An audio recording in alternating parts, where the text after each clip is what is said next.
दोस्तों, आज की कहानी है बहू तुम ससुराल की बातें मायके में क्यों बताती हो।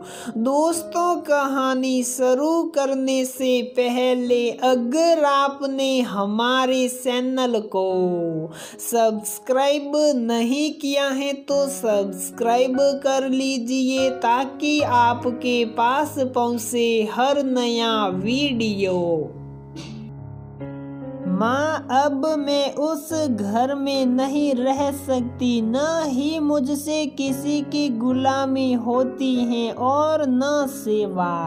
मुझे संयुक्त परिवार में नहीं रहना। कभी जेठानी के बच्चे खिलाओ या फिर ननद देवर को खाना बनाकर खिलाओ, और न ही मुझसे मेहमान नवाजियाँ होती हैं। नौकर नहीं बनना, मुझे नहीं करनी किसी की चाकरी। ये शब्द थे सुषमा जी की छोटी बेटी नैना के। नैना जो सिर्फ 12वीं तक ही पढ़ी थी, क्योंकि पढ़ाई में उसका मन नहीं लगता था। पहले पहल माता पिता, भाई भाभी और बड़ी दोनों बहनों ने समझाया, लेकिन नैना की जिद और आज के हालात देखते हुए सब चुप हो गए। 12वीं के बाद 2 साल तो घर बैठे बीत गए। नैना के काम भी नहीं करना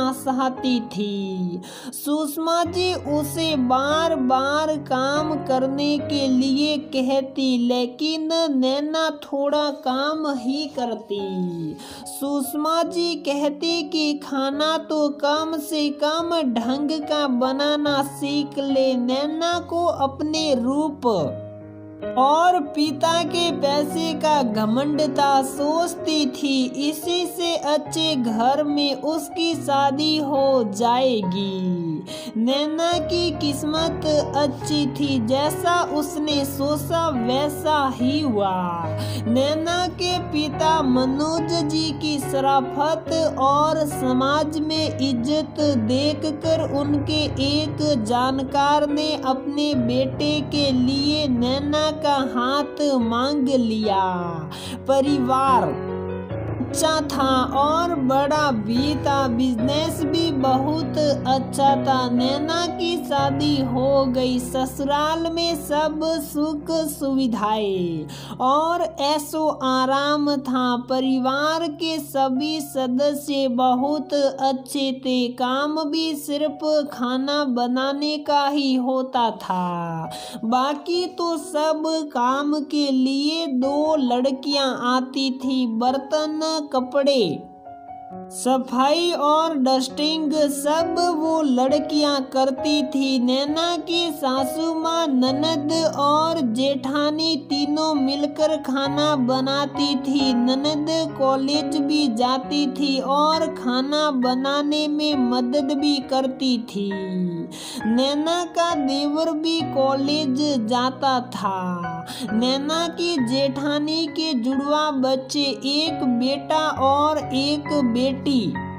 2 साल के छोटे बच्चे होने के बावजूद भी नैना की जेठानी बड़े प्यार से और बड़ा अच्छा बढ़िया खाना बनाती।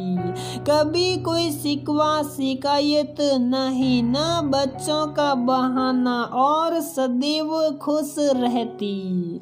बच्चे दादा दादी, सासा बुआ के साथ बहुत खुश रहते थे। शादी के बाद बाहर घूमने फिरने में जो दिन बीते तो सब थो नैना के लिए बहुत सुखदायी थे, लेकिन जैसे ही थोड़ा बहुत काम करना पड़ा, कभी जेठानी के बच्चों को खिलाना पड़ता या ननद देवर को कुछ स्नैक्स आदि बनाकर देने पड़ते, तो नैना का मुंह बन जाता। कभी घर में कोई मेहमान आ जाए तो नैना कभी अपनी जेठानी या ननद की मदद नहीं करती थी और न ही कमरे से बाहर आती थी। एक दिन नैना की सासू माँ और जेठानी को किसी रिश्तेदार के अंतिम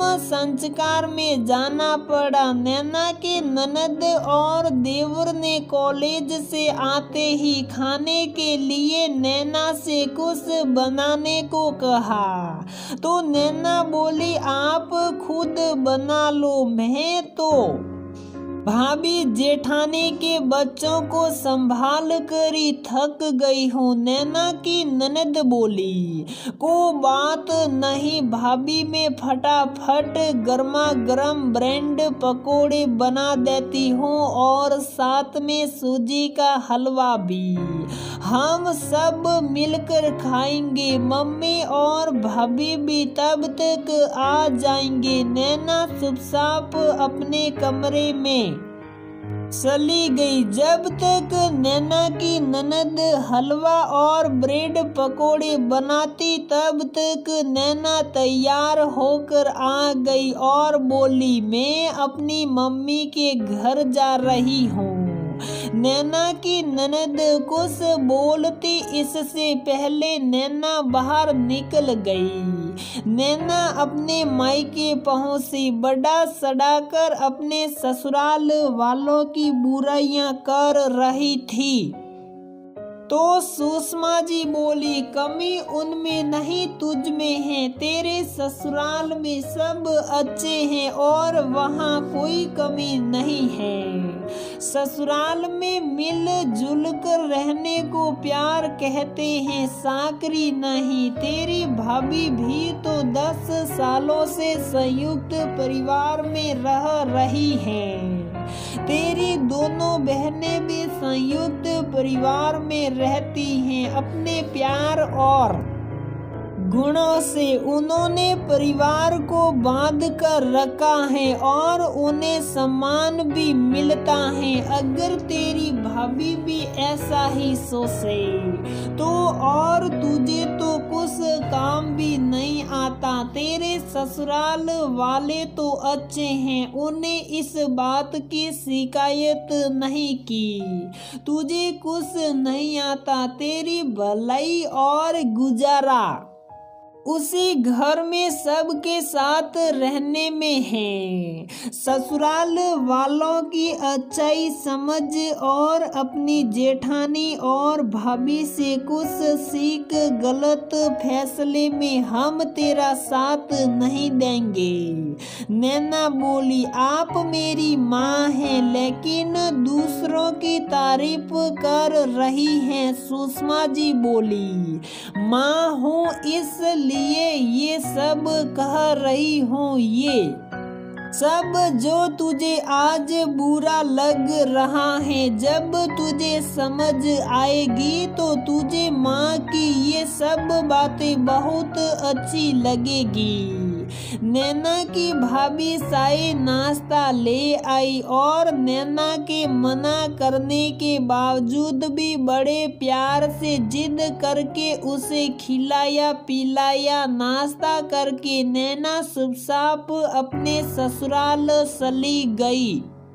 शायद उसे अपनी माँ की बात समझ आ गई थी या अपनी भाभी और जेठानी की अच्छाई समझ आ गई थी। तो दोस्तों हमारी ये कहानी यहीं पर समाप्त होती है। अगर आपको हमारी ये कहानी पसंद आती है तो प्लीज वीडियो को लाइक करें, शेयर करें और हमारे चैनल को सब्सक्राइब जरूर करें।